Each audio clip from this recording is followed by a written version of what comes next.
उत्तराखंड के देहरादून में एक परियोजना को आगे बढ़ाना है और उसके लिए कई पेड़ काटे जा रहे हैं। अब आप देख रहे होंगे कि देहरादून से कुछ तस्वीरें सामने आ रही हैं जिसमें बैठकर कुछ लोग प्रोटेस्ट कर रहे हैं, ये कहते हुए कि एनवायरनमेंट को खतरा है, जो हमारी मूल पहचान है उसको खतरा है। हमें डेवलपमेंट नहीं चाहिए, लेकिन हमें हमारी जो मूल सुविधाएं हैं, मतलब कि जो हमारी मूल पहचान है, वो बरकरार रहनी चाहिए। आज हम इसी पर चर्चा करेंगे कि क्या वाकई में पीडब्ल्यूडी, एनएचएआई जो कुछ भी स्पष्टीकरण दे रहा है वो सब गलत है? क्या वाकई में उत्तराखंड सरकार ने किसी भी एनवायरमेंटलिस्ट से कोई बात नहीं की, कोई भी पर्यावरण के मानकों को ध्यान में नहीं रखा और सीधा पेड़ काटने के आदेश दे दिए कि हम तो भैया डेवलपमेंट करेंगे? क्या वाकई में ऐसा कुछ है?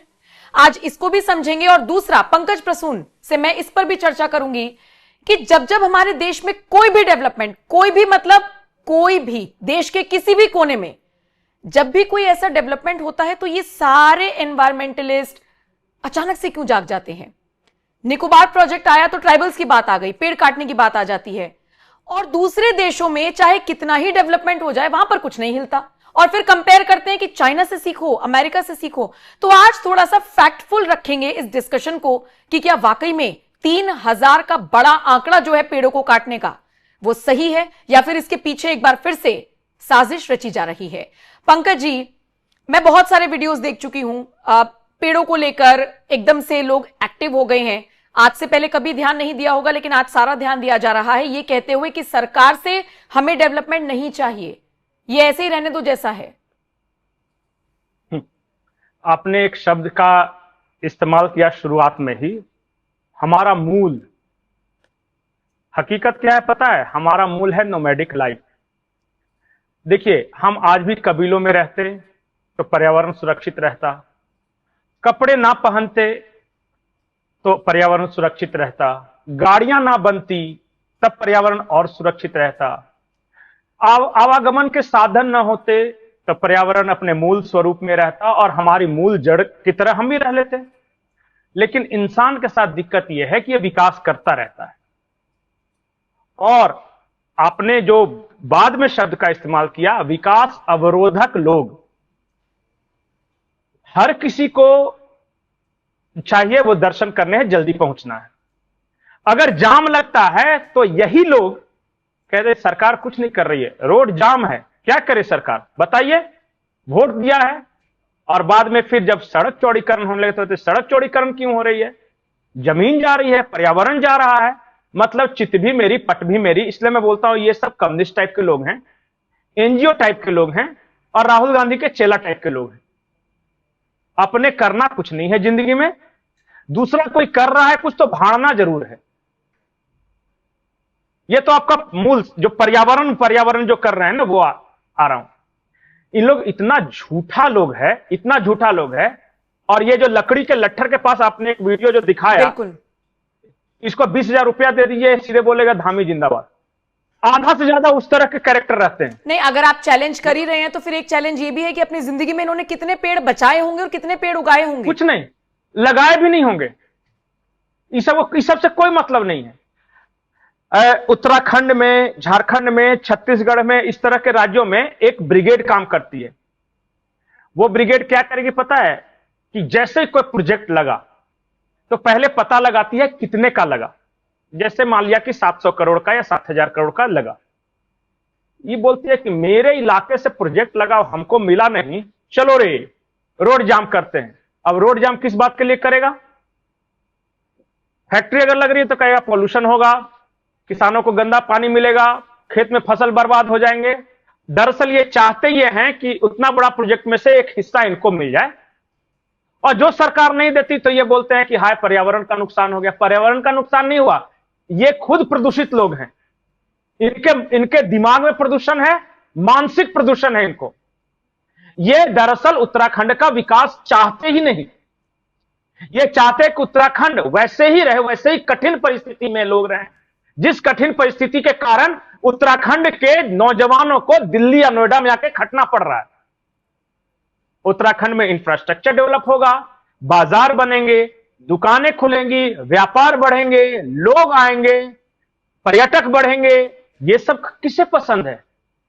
ये कम्युनिस्ट टाइप के लोग हैं, ये राहुल गांधी टाइप के लोग हैं, इनका एक ही सिर्फ टारगेट है, एक टारगेट, कि उत्तराखंड के नौजवान अपने बूढ़े मां बाप को उत्तराखंड में छोड़कर दिल्ली में गार्ड की नौकरी करें।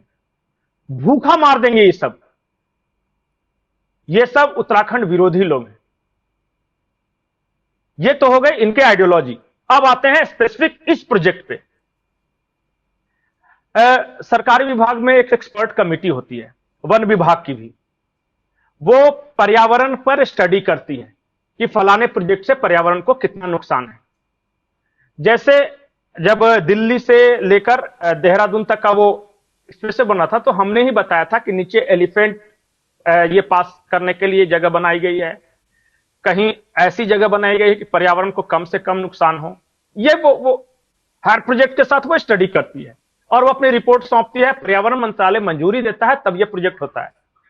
जो मौजूदा जो जॉली ग्रांट हाईवे के बात आप कर रहे हैं, इसका सिर्फ 8 किलोमीटर का एरिया फॉरेस्ट एरिया में है, ओनली 8 किलोमीटर। और इस 8 किलोमीटर में पर्यावरण का लिए स्टडी भी हुआ है, रिपोर्ट भी गई है, और उस रिपोर्ट के अनुसार मिनिमम डैमेज टू इन्वायरमेंट करते हुए यह रोड बनाया जा रहा है। ये लिखी हुई है रिपोर्ट में बात, मिनिमम डैमेज टू इन्वायरमेंट। लेकिन इन लफंगों को पूरा हाईवे छोड़ के इस 8 किलोमीटर पे एक मुद्दा मिला और 2 कटे हुए पेड़ों के बीच बैठकर ये कह रहे हैं कि उत्तराखंड का पर्यावरण संतुलन बिगड़ रहा है। अरे तेरा बैंक बैलेंस बिगड़ रहा है क्योंकि तुझे फंड नहीं मिला कुछ, और तुम जिसकी चाकरी करते हुए ये बना रहे हो ना, उसके बारे में हर किसी को पता है। नहीं, आप जिस 8 किलोमीटर का जिक्र कर रहे हैं, इनका ये कहना है वो कोई 7 मोड़ है। अच्छा, जो लोग उत्तराखंड के रहने वाले हैं उनको पता है, जैसे कि वो लड़का ही बता रहा है कि भैया हम जब इस तरफ से इस तरफ आ जाते हैं तो हमें पता लग जाता है कि वो मोड़ आ गया है, तो उसी मोड़ का ही विरोध है। अब इनका कहना है कि उसी पर सारे पेड़ काटे जा रहे हैं, तो क्यों काट रहे हैं? पंकज जी, एक बात मुझे और समझनी है, इसी में ऐड कर देती हूं। ये मथुरा कॉरिडोर की बात चलती है यूपी में, तो कहते हैं कि हमारी मूल संस्कृति गायब हो जाएगी। आप काशी कॉरिडोर की बात कर लीजिए, मूल संस्कृति इनकी गायब हो जाती है। मतलब इन्हें वो संकरा इलाका चाहिए, श्रद्धालुओं को दिक्कत होती रहे, दुकानदार जो वहां पर चल रहे हैं, किसी ने अपनी दुकान को आगे बढ़ाकर वो थोड़ा सा एरिया कब्जा रखा होगा तो उसको दिक्कत हो जा रही है। तो ये आम जनता को समझ में नहीं आ रहा है क्या? नहीं, मेरे पिताजी एक बात कहा करते हैं, नाली के कीड़े को नाली की गंदगी ही पसंद आती है, उसको परफ्यूम के बोतल में रखोगे मर जाएगा। कुछ लोग इतने यूज्ड टू हो चुके हैं गंदी बदबूदार नालियों की, सड़ी हुई बस्तियों की, कि जब उन्हें जाकर बोलिएगा ना कि आपको अच्छा सा फ्लैट, अच्छा शहर बना के देंगे, तो उनको अनकंफर्टेबल टाइप का फील होता है। जब तक सुबह सुबह नाक में बदबू नहीं जाए, उनका खाना नहीं पचता। ये होता है, ये साइकोलॉजी है वो। नहीं, पर क्या पता इन लोगों को वाकई में पर्यावरण की बहुत चिंता हो रही हो। 3000 पेड़ कटने की लोग बात कर रहे हैं। जरा पूछेगा कि अपने जीवन में लगाया कितना पेड़ है।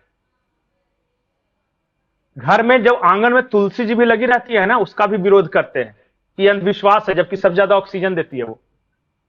उसका विरोध करने वाले लोग हैं, कम्युनिस्ट टाइप का है ये सब। ये पीपल में जब पानी देते हैं ना, तो इन लोगों को उससे विरोध है, वहां पे पर्यावरण नहीं दिख रहा है। नहीं, लेकिन जब बड़े बड़े अधिकारी कह रहे हैं, एनएचएआई का स्पष्टीकरण आ गया है, उसके बावजूद प्रोटेस्ट कुछ थोड़ा सा समझ से परे है। नहीं, परे नहीं है, मैंने तो शुरू में ही बता दिया कि कुछ माल पानी के चक्कर में ये सब करते रहते हैं। 2 झापड़ लगाया, भगा, तो ये मान जाएंगे? 1 मिनट में मान जाएगा। मैं खूब जानता हूं इस सब लोगों को।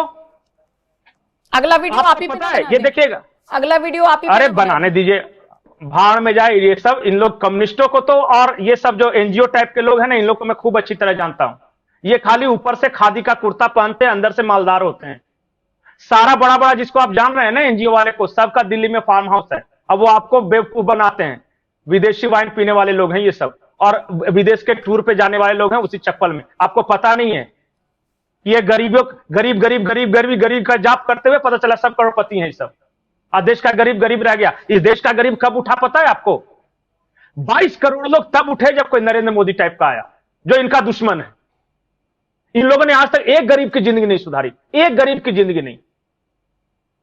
ये सब गरीबों की माला जपते हैं, मंत्रोच्चार करते हैं, गरीब गरीब करके वो माल बटोरते हैं।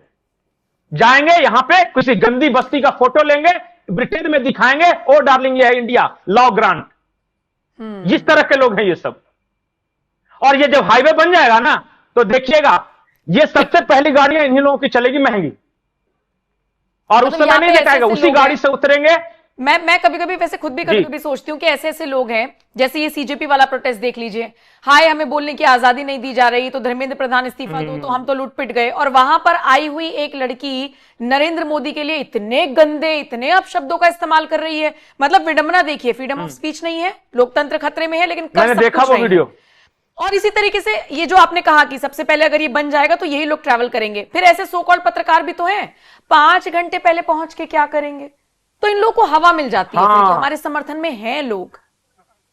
वो रविश्वा बोला था एक बार, ठीक, जल्दी पहुंच के क्या ही कर लेंगे। अब उसको बोलिए कि अगर लगा हो तो वो कर ले, ज्यादा समय बचेगा, और वहां नाश्ता पानी कर ले, और क्या करेगा? ये गजब आदमी है ये सब यार, जल्दी पहुंच के क्या कर लेंगे? बैलगाड़ी से चलो, हवाई जहाज से कहा बिहार जाते हो मोतिहारी? वही है ना, देश में विकास हो रहा है, विकास हो रहा है तो दिक्कत नहीं हो रहा था या नहीं हो रहा है, या सड़क में गड्ढे, तो वो तो हम सब सुनते ही हैं, आप और मैं बात करते ही हैं। तो मोटे मोटे तौर पर देखिए, एक कोई प्रोजेक्ट आ रहा है और वो हमारे यहाँ देसी भाषा में पंकज जी से कुनेट कह देते हैं कि भाई स्टार्टिंग में भी काम बना नहीं है और ये शुरू हो गए हैं। तो ठीक है, अगर सरकार कह रही है कि हमने संतुलन बनाया है, NHAI कह रहा है, PWD के एक अधिकारी ने कहीं पे इंटरव्यू दिया है, वो भी सारी चीजें बता रहे हैं। फिर दिल्ली देहरादून हाईवे पर देखिए अलग से वो रोड निकाली गई है ताकि फॉरेस्ट को, ताकि जो पशुओं को कोई दिक्कत ना हो। तो आपको थोड़ा सा पेशेंस रखकर समझना होगा, 7-8 किलोमीटर के दायरे को हवा बनाकर लोगों को भ्रमित करने से कुछ नहीं होगा। शुक्रिया पंकज जी मेरे साथ जुड़ने के लिए। बाकी तो जो भी अपडेट्स आती रहेंगी वो आप तक पहुंचाते रहेंगे, लेकिन इस प्रोजेक्ट पर और इस पर जो ये सियासी रोटियां सेकने के लिए आ गए हैं, इस पर आपका क्या कुछ कहना है? आप अपनी राय जरूर दीजिएगा, जरूर मतलब जरूर दीजिएगा। और बाकी खबरों के लिए NMF न्यूज देखते रहिए। नमस्कार।